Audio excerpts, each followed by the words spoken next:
problem. A lot of people are going to go, why does that moron have a TV show? And then I'll explain, any moron can have a TV show. You really just have to be willing to pay for the studio time, and you have to be willing to, whoa, are we on? Hey, great. It's Keith Explains time again. We've been chatting amongst ourselves. The studio is again full of people. We turned about, I think, 16, 17 people away tonight that wanted to come in and watch the show because they only had standby tickets. Because all of the people in our regular audience came usually we have 6 or 7 people that don't make it, and then we'll get an email, we wanted to come, but my wife was delivering last night.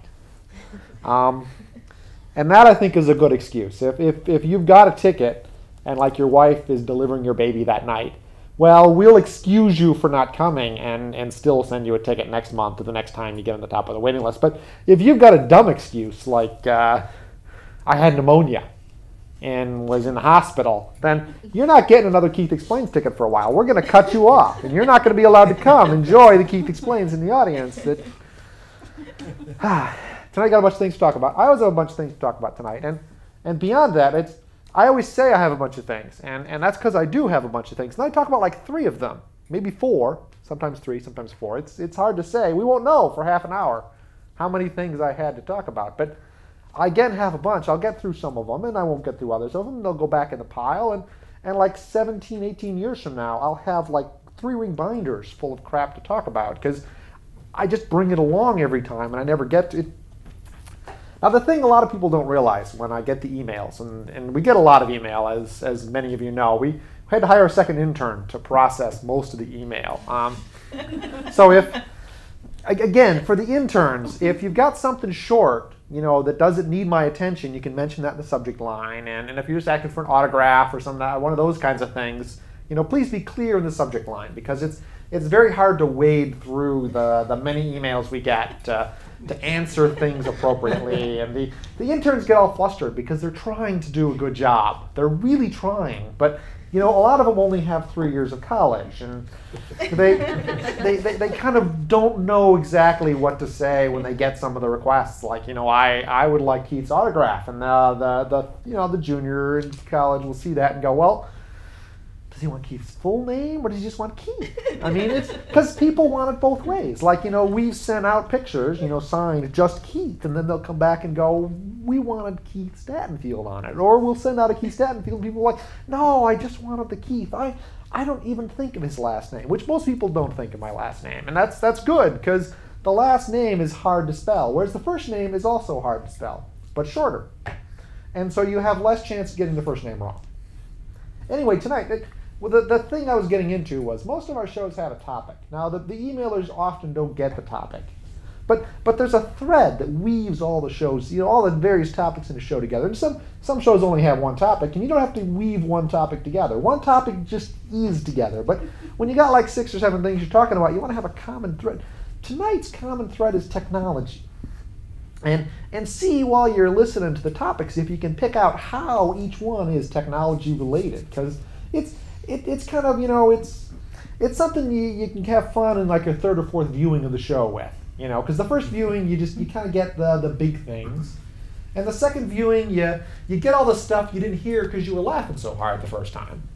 And the 3rd and 4th time, you can start to pick out some of the details, the subtle undercurrents that we put in for those people of you that do see the show 5 or 6 or 7 times a month. It plays 4 times a month, really, because I only tape it once a month, and so how many more? Technology. Now here's first topic in technology is buying stuff online. Now I buy a lot of stuff online. I buy a lot of stuff from Amazon. A year and a half ago, Amazon had this thing. They were like, you could buy Amazon Prime. And I looked at it and thought, Amazon Prime, you pay them $70 a year. And then what they do is everything you buy, they ship free second day air. There's no $25 minimum or something. And when I first saw it, I thought, man, that'd be dumb. What kind of idiot would give Amazon money out of his pocket just to get free shipping? And then, of course, I gave Amazon money out of my pocket just to get free shipping because I'm that kind of idiot. And the reason I did it is before, what I noticed is if I wanted to buy something from Amazon and it cost $14, I'd go, well, I'm going to pay $5 shipping, so I better find something else from Amazon to buy to get it above $25 so I get the free shipping. And so I'd end up buying crap I didn't need. Often like $11 worth of crap I didn't need. Or I wouldn't buy something I wanted because I had to pay shipping. And that's just dumb. Like if you want something, this is America, you should immediately satisfy your desire by purchasing it in the most expeditious way possible. And that's what I do. I am single-handedly carrying this economy, I think, because I buy a lot of stuff from Amazon. And people say, Keith, what does that mean? And let me tell you, I bought something from Amazon last year, and I had to go back and look at when I bought it. So I clicked on the Your Account link on Amazon, and I clicked on the Your Purchases link. And then down at the bottom of that, it was like your purchases, and then you could pick like what, how long you wanted it to show you. So I said, show me purchases from the last year, because I remember buying it in the last year or so. And so I figured I'd just look at all of them, and then I'd find it and I'd see what I paid for it, and I think I was going to tell someone that. I don't remember, but so I clicked on the Your Purchases in the last year, and then down at the bottom of the page, it was like page 1 of 9. And there are like 8 things on each page. So I bought like 70 things from Amazon in like the last year and a half. It's really disturbing, but I bought a lot from Amazon. It's just like if I bought toothpaste from Amazon. Like I get this toothpaste for canker sores because sometimes I get the canker sores, and the doctor said get this special kind of toothpaste. And I went to all the drugstores, and the drugstores didn't have it. And one of them was like, well, we could order it. I'm like, okay. And he's like, probably come in like a week or 2, and then you can come back and get it. And I thought, well, this is dumb. I'm here. I want the toothpaste. But what you're telling me is I can't have the toothpaste for like 2 weeks, and then I have to come back here. And then I got to find you, and I got to say, oh, I'm here for the toothpaste. And then it'll be someone else, and they'll be like, aisle 2. And I'm like, no, the special toothpaste. And they're like, special toothpaste. And then it'll be code. And then I'll walk out of there with like a bag full of crack or something. Or meth, probably meth, because it's from a pharmacy. And then the police will swoop in because it's a sting. And then I'll be in prison with a guy in my cell, and then I won't be happy. So I solved this whole problem. I bought my toothpaste on Amazon. I went to Amazon, and I typed in like the name of the toothpaste, and it said it's $4. And see, before I had the Amazon Prime, I'd look at $4 and go, I'm going to pay $4 shipping. I'm paying $8 for a thing of toothpaste. But now, $4? Sure, I'll have a thing of toothpaste. And then like 2 days later, I have a box in front of my house. It's got toothpaste in it. Just one huge Amazon-sized box, little tiny thing of toothpaste inside. Like I'm wasting shipping space like you wouldn't believe. Because those Amazon guys, they don't have tiny boxes. Like I get a box, and it's a normal size box, and then inside the box, they have put like those bags of air, which I think are the coolest thing. Like airbags. I don't know who invented this, but before they used to pack things in stuff. Now they pack things in air. It's like free. Styrofoam peanuts I'm sure cost money, but air is everywhere. You don't have to pay for air. You got a bag, you fill it with air, you throw it in a box. So I get a box, it'll have like 7 bags of air and one little thing of toothpaste in it. And that I think that's kind of a story of America actually. Big box, full of air, and a little thing of toothpaste. And people say to me, Keith, how can you explain to buy, or how can you manage to buy that much stuff from Amazon? Just boxes and boxes. It's very easy. I don't have children. and no children. No children pretty much means no college eventually. And no braces now, and no like shoes like children. Like I buy shoes every 2 years. You can't get away with buying your kids shoes every 2 years. Someone from the state will come visit you long before 2 years have gone by to explain to you, you got to buy kids shoes like every 6 months. And not even every 6 months. I think I bought shoes like every 2 months when I was a kid because I was outside running around. I guess kids today don't run around outside. They do it, on their Xbox with the little controllers and they're shooting things. But that probably doesn't wear out the shoes. So maybe kids today get like 3 months out of their shoes. Anyway, I get like 2 years out of my shoes. But 2 years out of shoes isn't bad. When you're buying shoes every 3 months, you have no money because you have kids. But I have no kids, so I can afford to buy crap from Amazon. And then people say to me, Keith, you don't have children. Doesn't that mean your life is sad and pathetic? Isn't there a huge hole? The answer is yes. That's why I buy crap from Amazon. pretty much, I buy something from Amazon. I'm like, well, that it might make me happy to buy that. Let's see. So I buy it, and then like 2 days later, I get home, there's a little box out front, and I'm like, oh, happy box. And then I open the box, and there's a thing in it, and I'm like, great thing. And then I'm happy or I'm not happy. I mean, probably not happy. I do lead a sad and pathetic existence for the most part, but occasionally I buy crap from Amazon, and it makes me happy for a brief instant. Like, I buy a lot of books from Amazon, and then I even read some of them. Some of them I put in my pile of books that will make me smart, and occasionally I take books off the pile of books that will make me smart, and I read them, or I'll read part of them and conclude I'm not smart enough to read this book that would make me smart.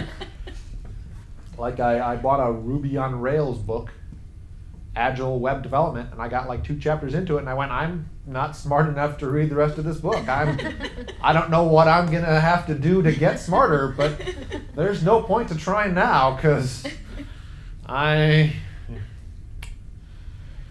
well. So that's the whole story of Amazon, and how I buy a lot of crap online, and how it makes me joyful and happy. See, technology. In the old days, I wouldn't have been able to do this. I would have had to go out to shop. I mean, we have the same thing. It's not just Amazon. Like I have little websites I go to that tell me what the deals are today, because sometimes it's hard to know what to buy. Whereas if someone tells you something is cheaper than it was yesterday, hey, buy that. It's really cool. So I go to the little deal sites and they tell me, hey, you can get a 1 gig card for your camera now for $35 instead of yesterday it was $42. And I'm like, great, $35, a gig card for the camera. And I already have a gig card for the camera, but now I have 2. And why do I have 2? Because it was $35, for God's sake. You can't pass up a deal like that. What if I'm out and I've taken a whole gig worth of pictures and I'm nowhere near a computer? I mean, this is never going to happen, because I always have a computer with me and I don't take that many pictures. And a gig of pictures is an awful lot of pictures. I mean, that's like 600 pictures on my camera, and the battery would never last that long. But for God's sakes, if necessary, I've got another gig card. I can just quick slide in there and we can keep taking pictures. It's the greatest thing. Well, it's not the greatest thing ever, because when I got the 1 gig card for my camera, I bought it, came in 2 days, happy box. And then I took the 1 gig card out, and it's sitting up next to my computer, but I haven't opened it yet. Because, like I said, I don't actually need it. I mean, someday I'll need it. When I need it, I'll take it out of the box. I'll take it out of the little plastic thing it came in. It's great. Other technology stuff. So as you know, we have cats. And cats used to be, like in my grandmother's day, my grandmother had cats. Barn cats, she called them, because barn cats live in the barn. Cats don't live in the house. Cats live in the barn. Cats are like barely domesticated things. Like, you had them because you had mice. And you had mice because you were at a farm and you stored large silos full of corn, and mice love corn. I don't know why, but mice love corn, apparently. Because, I mean, it always confused me that mice love corn, because corn grows up very high in a cornfield. And mice are very low to the ground. You'd think mice would love vegetables that are low to the ground, like strawberries. I understand why mice love strawberries. Strawberries are always like 2 inches off the ground. I think strawberries and mice get along great, but corn is like 3 or 4 or 6 feet up in the air. I don't know why mice are so into it, but apparently they are, because my grandmother's farm, when she was little and when she was not little, always had the big silos full of corn, and apparently had big mice problems, which is why she had barn cats. There were just lots of cats running around. They wouldn't have names, I don't think. I mean, maybe they had names, but she never remembered any. And the barn cats would eat the mice, I think. I mean, they had to, because they didn't feed the barn cats. So, and that was what it was. But today cats are pets. And particularly in our house, for us, our cats wouldn't know what to do with a mouse if you gave them a book. And even then it wouldn't help, because our cats can't read. Because our cats are dumb. Really, really dumb. Like, our cats just sit in our house all day long, and they kind of lay there on the bed, and then after a while they'll be tired of laying and sleeping on the bed, so they'll go lay and sleep on the couch, and then we'll come home, and then the cats will think it's time to be fed, so they'll meow at me for like 5 minutes, driving me stark raving mad, until I finally give up whatever I've come home to do and feed them right away, and then they will eat. And then they will resume their laying on things and sleeping, being all tired and everything. Like, one of my cats will kind of play fetch. The other one, not even smart enough to do that. But, you know, cats leave a pampered existence. And part of the pampered existence has to do with technology. Now, I, ordering things off the internet guy, technology, you know, my whole house wired up, everything. I have 3 wireless base stations in my house, so I get great coverage everywhere. And my house is, like, tiny. So, like, I had to pick different channels for them, otherwise they'd interfere with each other, and that would totally screw up the reception. So cat-wise, cats have litter boxes, and litter boxes got to be cleaned. And that's part of having a cat that sucks. Unless you buy the automatic litter box, in which case there are batteries and plugs in the wall things, and it's kind of cool, you know. There's a litter box that automatically rakes and deposits in a container. Let's say no more about that part. The cat detritus, the icky cat stuff. You know, so we have 2 of those in the house because we have 2 cats, and they can't. It's crazy, and then I never really liked those litter things because they break every so often, a lot more often than I like. Like I bought 2 and they lasted like 2 years and they broke, and I'm like, I hate this litter thing because 2 years and it broke, so I bought a better litter thing. Like the first ones were Litter Maids, and they're okay, but they're not great. So I went to this website and I read a whole bunch of reviews about the Litter Robot. And Litter Robot's a great name. Like if you're in product marketing, slap the word robot at the end of anything and it sounds really great. Because like Litter Robot to me would be like a little metal man-shaped thing that would just follow the cat around whenever the cat did its thing, and like clean it up and take it out to the dumpster and stuff. But that's not exactly what a Litter Robot is. Litter Robot it's this round thing that you put litter in, and then the cat goes in, and then the whole thing spins. Words cannot describe how cool this thing is to watch it operating. So I bought one of these like 5 or 6 months ago on the internet for my cats. It was kind of expensive, but I was like, this will make me happy. And so I bought it, and then it came, and I was like, man, what a huge box. Imagine how happy that's going to make me. And then I took it out of the box, and I set it up, and I plugged it in, and I pushed the button, and it rotated, and I was like, wow! This is the coolest cat litter robot ever. And then I like got the cat, and I held the cat, and I pushed it, and it spun, and the cat was like, I hate you, and tried to leave, because that's what the cat does when I hold it. And I was like, look at this cool thing I have bought for you. And the cat doesn't care. And so we read the little manual, and they're like, you know, you got to put litter in it, and you should leave it off for a couple days, and maybe you put some things in there with the litter to let the cat know it's a litter box they can use. And so we set it up, and we push the button, and we're like, oh man, is that cool? Look at the... Cats won't use it. Cats won't get anywhere near it. One cat used it once. They hate me. Those cats hate me. Is the answer? Technology. That's not the only thing I've done. So our cats. Remember how I told you our cats kind of lay around? They have a horrible life. They get up in the morning, have a long morning nap. They got to get up from that for the afternoon nap. Then there's food, followed by an evening of napping, followed by a night of sleeping, followed by getting up in the morning to eat, followed by another morning nap. It's terrible. And what's worse, we only leave 5 days a week. Like there are 2 whole days that we stay home most of the time and bother them. That's what my cats think of. They're like, get out of my house, you tall thing. Because they're there all the time. I leave and come back. If they knew how to change the locks while I was out, they would. And I would come home and not be able to get into my house, and they would sit in the window upstairs and laugh at me. Except they're cats, and cats can't laugh. They can only meow, so they would meow at me. But apparently, and here's the funny thing, even though they have such a posh existence, they're unhappy.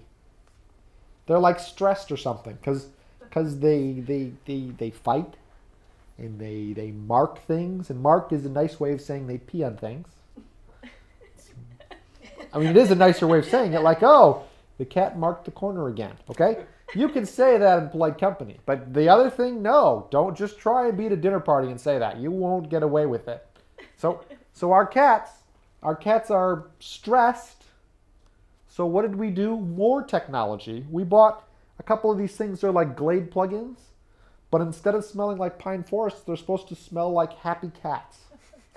They're like happy cat pheromones. They're like, get these and your cats will be happy. So we got them because Lord knows I can't have unhappy cats in my house. It would ruin the whole karma thing for me. I don't know why, but so we got the cat pheromone Glade plug-in things and we plugged them in, and our cats are still stressed, and our house doesn't smell like a pine forest. So there's no benefit to cat technology for me. I mean, it's just technology in cats is in fact it's a great field because if you go, there's a website you can go look up patents.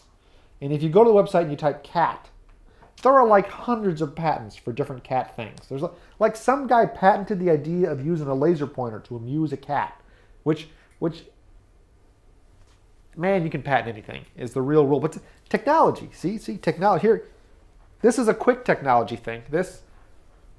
So it's around Christmas. A friend of mine buys a computer, and they have 2 high school age kids who are doing high school age things. Among them writing a bunch of papers. So she's like, well, I need a word processor. And I'm like, well, what do you want? She's like, well, probably Word. And I'm like,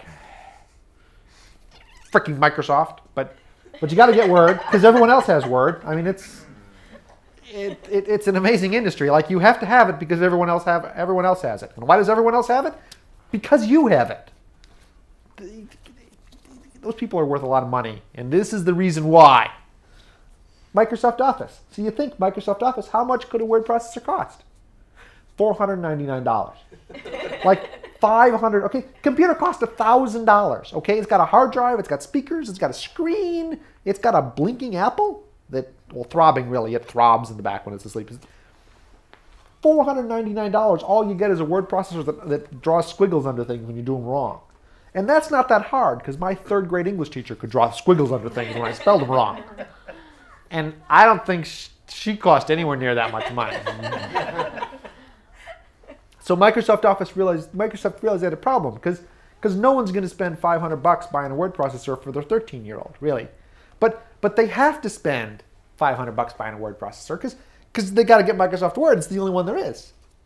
And then some genius at Microsoft had an idea, and by genius, I mean evil person, like truly evil, like fiddle playing with Satan evil. That kind of evil, kind of clever and a gold fiddle. Here was their genius idea. They said, how about if we take exactly the same word processor, the $500 word processor, we'll put it in a box, we'll call it Student and Teacher Edition. We'll sell it for $100.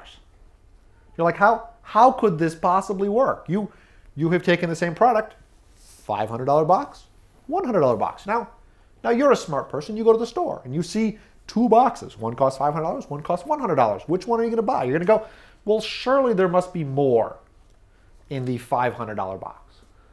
No, there isn't. It's the same stuff in the box. You go, well, why wouldn't I buy the $100 box? And then you look at the box, and is there anything missing? And they go, no, you're just supposed to be a student or teacher if you buy it. And you're like, do you check? They're like, no, how could we check? You're like, why doesn't everyone buy it? And they're like, well, if you're a business and you buy the student and teacher one, we'll sue you. And we'll get like $4 million. I'm like, well, okay, that's how they do it. They're like, if student and teacher one says, you have to be a student or teacher to use this. And the business one doesn't say that. So like, if you're a business and have a bunch of money, you can't buy Microsoft Word for $100. You have to buy it for $500. It's freaking geniuses up there. Okay, here's another technology thing I've been thinking about. It's not long because I'm running out of time. It's comforters. Now at home I have a bed, and on my bed I have comforters so that I have something to lay under at night so I don't freeze. Because I don't know why, but like during the day you can be okay with clothes on, but at night you put pajamas on, you lay on a flat surface, you'd be frozen by the next morning. So you got to have something on top of you to keep you warm. And so we bought comforters for our bed. And we have a queen-size bed, so we buy king-size comforters. I don't know what's up with that, but we do, because queen-size comforters don't fit a queen-size bed. I mean, how dumb is that? So like, 8 or 10 years ago, we bought a comforter. And comforters have filling inside. I think we have down. I don't know. It might be fake down for all I know. I don't know how I'd even recognize real down versus fake down. So they could have been selling me fake down all these years. But it's got down filling in it. But it's just got down. It's like a big bag with some down in it. So like you put the comforter on your bed, and after like a day and a half, all the down is in one corner at the foot of the bed. And I'm laying under like a sheet, like a thin sheet, like a 2-layer sheet with like 4 flecks of down on top of me. Meanwhile, all the down at one end is weighing the comforter down, so at night it slides off the bed, and I wake up and I'm freezing, okay? Now, like 200 years ago, some bright person, probably Ben Franklin, had the idea, what if instead of making a big bag and filling it with down, after we made the big bag, we could spread the down out and then we'd sew across so that there were like little bags in the down thing, and that way the down couldn't really slide around a lot, okay? Technology, okay? If these days, the moment the first person invented the let's make little bags so the down doesn't slide around inside the comforter, that we should never make any other kind of comforter again, okay? People that are making the one big bag filled with down that goes down to the bottom corner so that Keith freezes at night, those people are dumb. They have to start using technology appropriately. Okay, last thing I got to talk about quickly is a lot of people have asked me about the Keith Explains reminder bands. Now, as you know, reminder bands used to be for curing cancer, but that was 20th century. And so now reminder bands are for showing how much you love the Keith Explains show. Now, we've sold thousands of these at, well, I don't want to say what we sell them for, because I'm giving 10 of them away for free. Like the next 10 people to email me. And this, again, email quickly, because these will probably be going by 9:30 tomorrow morning. Which is amazing, because I won't get this show edited for like a month. But somehow, by like 9:30 tomorrow morning, I will have already gotten 10 emails saying, hey, Keith, I want a free I Love Keith Explains reminder band. But you email me, I will send you one. And then people will love you. They'll see it, they'll be like, you're the greatest. And how do you get one? You email me, keith@keithexplains.com. And that's all the time we have tonight, I'm sure, because they usually wave at me to make me stop talking. They're not waving right now, but they were waving a minute ago. Oh, look, they're waving. See? That's all the time we have. We'll see you next time, everyone. On Keith Explains.